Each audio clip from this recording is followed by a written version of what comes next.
በመደመር ለፈጁን በመደመር እንመልሳለን። አብይ አህመድ የሚባል ጨቅላ ደመጣጭ እንዲህ እንዳሁኑ ሰውም ምድሪቱም ሳይጸየፋት በፊት ስንኖር ኢትዮጵያውያን ስንሞት ኢትዮጵያ የምትል የሞት መርዶ እየነገረን ጻፍኩት ያለው መደመር ወይንም መከመር የሚባል እርስ በርሱ የሚጣረስ ዝባዝንኬ አየሩን ሞልቶት ነበር።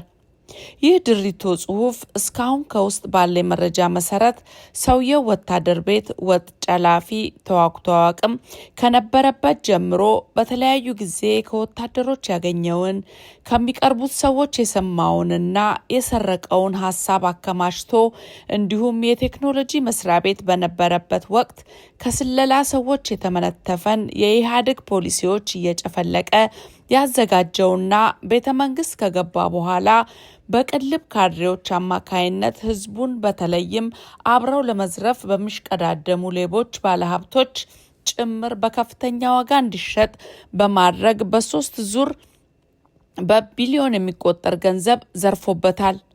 የዚህ ማስታወሻ ጸሐፊው ለግንዛቤ በማለት የመጀመሪያውን እትም ለማንበብ ሞክሮ እንኳን ለመጨረስ ግማሽ ለመሄድ ከሻገተ እንጀራ የባሰ ያጥወለውላል። በእርግጥ ሰውየው ምንም የፖለቲካ ግንዛቤ የሌለው በጥላቻ የሰከረና ህወሓትን እንደ ፈጣሪ የሚያመልክ መሆኑን ለመረዳት እድል ይሰጣል። ስለ ኢትዮጵያ የፖለቲካ ጉዳይ በሚተነትነው ክፍሉ የአማራን ነገስታት በመዝለፍ ዛሬ ለእርድ ላቀረበው የአማራ ህዝብ እንደ ማኮብኮቢያ ተጠቅሞበታል። ይህም ሰውየው የአኖሌ ድንጋይ ተጠፍጥፎ ጡት ተቆረጠ የሚለውን ትርክት በእጅ አዙር ለማስፈጸም የሚያስችል የድርጊት መርሃ ግብር አክሽን ፕላን ሆኖ እየተገለገለበት ይገኛል። ሌላው በዚህ ጥራዝ ግራ የሚያጋባው ኢህአዴግ ስህተት መፈጸሙን ይዘረዝርና በማጠቃለያው ላይ ችግሩ ያፈጻጸም ነው ይላል። ኮንፊውዝድ አትሉም? ሰውየው ካዝናው ሳሳ ሲልበትና በውጭ የሚያከናውነው የግል ቢዝነሱ ሲቀዘቅዝበት ሌላ ድሪቶ ቁጥር 1 2 3 እያለ ያመርታል።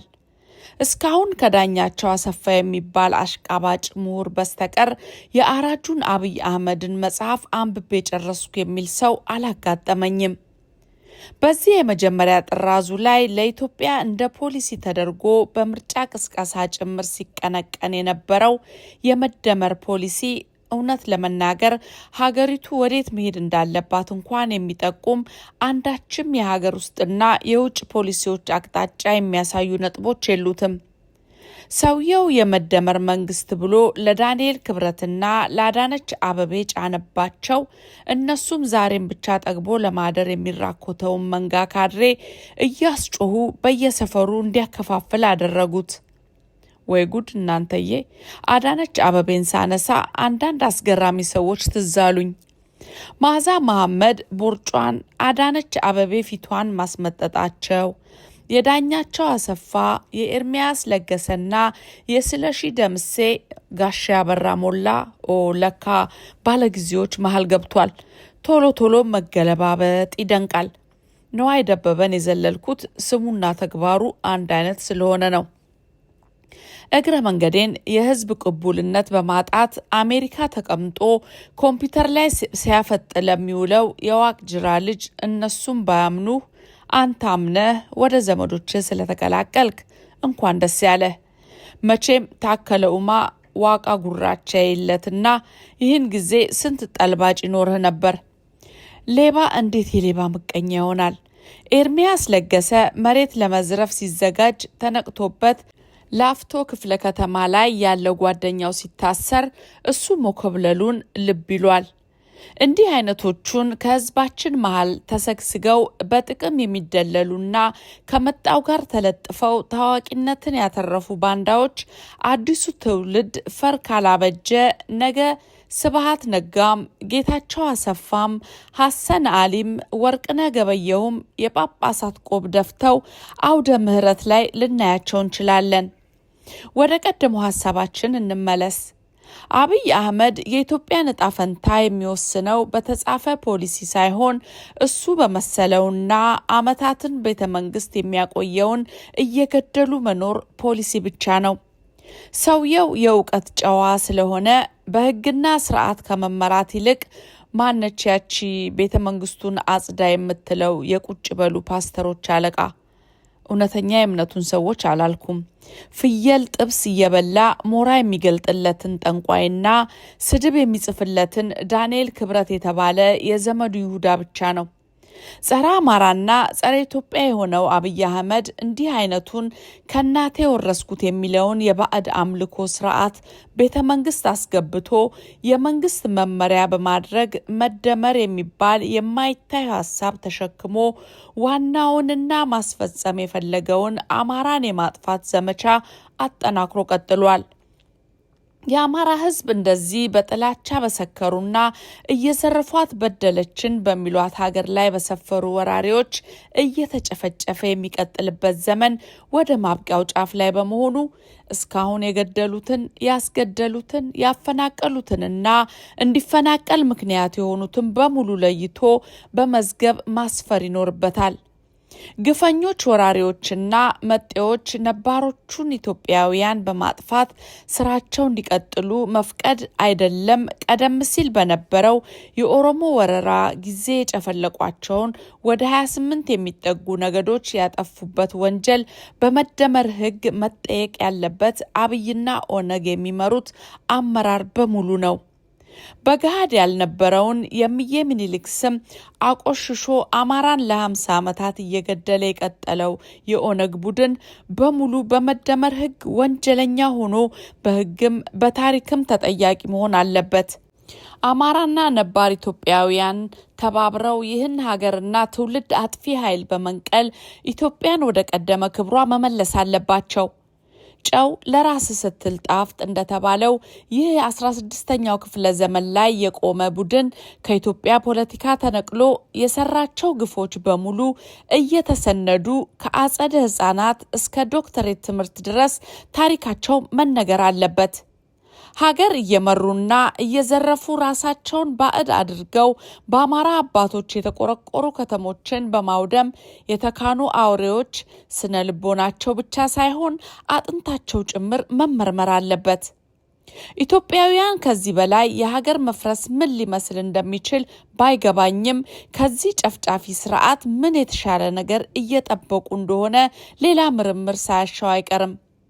ሰው በሰውነቱ በማይከበርበት፣ ሰርቶ ማደር በማይቻልበት፣ ከአንድ መንደር ወደ ሌላ አካባቢ ደርሶ መመለስ በማይቻልበት፣ በየቀኑ በሚጨምረው የሸቀጦች ዋጋ መናር በልቶ ማደር ብርቅ በሆነበት፣ ለመኖሪያ ቀርቶ ለመቃብር ቦታ በሚሊዮን ብሮች በሚጠየቅበት፣ የመንግስት ተቀጣሪ ሆኖ የሆቴል ትርፍራፊ ምግብ እንኳን በማንኪያ ገዝቶ መኖር በማይቻልበት፣ ሞትና ስደት በበረታበት፣ ሀገሪቱ በአራቱም አቅጣጫ ዳር ድንበሯን የሚጠብቅ ሰራዊት አታ የጠላት መናኸሪያ በሆነችበት፣ ከአረብ ሀገራት የተነሱና በአብይ አህመድ ገዳይ ቡድን የሚደገፉ የእስልምና አክራሪዎች በሁሉም ከተማ ተደራጅተው አልሸባብ፣ አይሲስ እና ቦኮ ሀራምን በኢትዮጵያ እየተከሉ ባሉበት ሁኔታ የሀገሬው ህዝብ ፍርሃትና ማንቀላፋት ምን ለማትረፍ እንደሆነ ግልጽ አይደለም።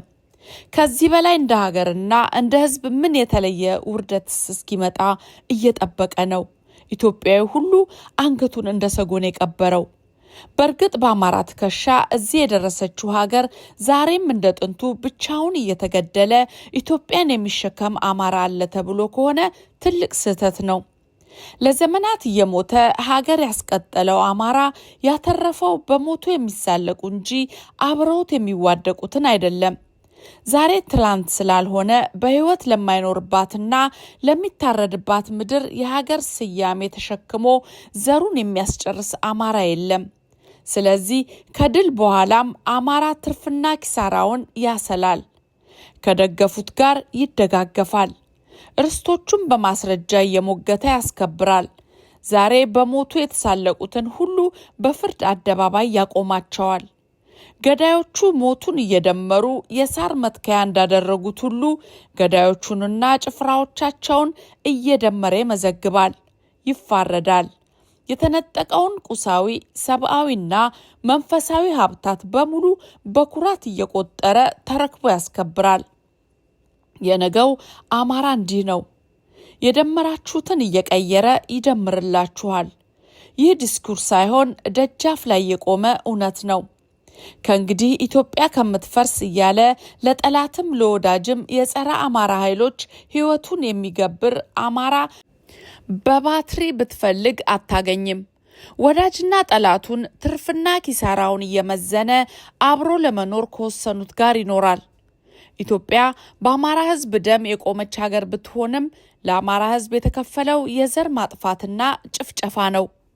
በምድር ላይ ተከብሮ መኖር የማይችል አማራ ለዘራፊዎች፣ ለገዳዮችና ለተገንጣዮች ሀብት ማድለቢያ ሲባል የሚሞትላት የተለየች የምድር ገነት የለችውም። ዛሬ ቁጭ ብሎ ጫት እያማረጠ የሚቅመው ወጣት ነገን የምትሻገር ሀገር ከፈለገ ከአማራ ጎን ተሰልፎ የጋራ እድሉን ለመወሰን ዋጋ መክፈል ይገባል። እኛ እየሞትን ብልጦችን ከተደበቁበት እያወጣን የምናነግስበት ዘመን በአማራ ልጆች ዘንድ ዝግ ነው። ይህ የመጨረሻው አድዋን ዳግም ጽፈን የምንነግስበት ዳግማዊ የአድዋ ደማችን ውጤት ነው። ካልተመቸህ ገና ከዚህ በላይ እንመራለን። ደምረው የገደሉንን ደምረን እንፋረዳለን።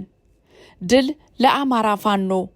ከአዳባይ የካቲት 15 2018 ዓመተ ምህረት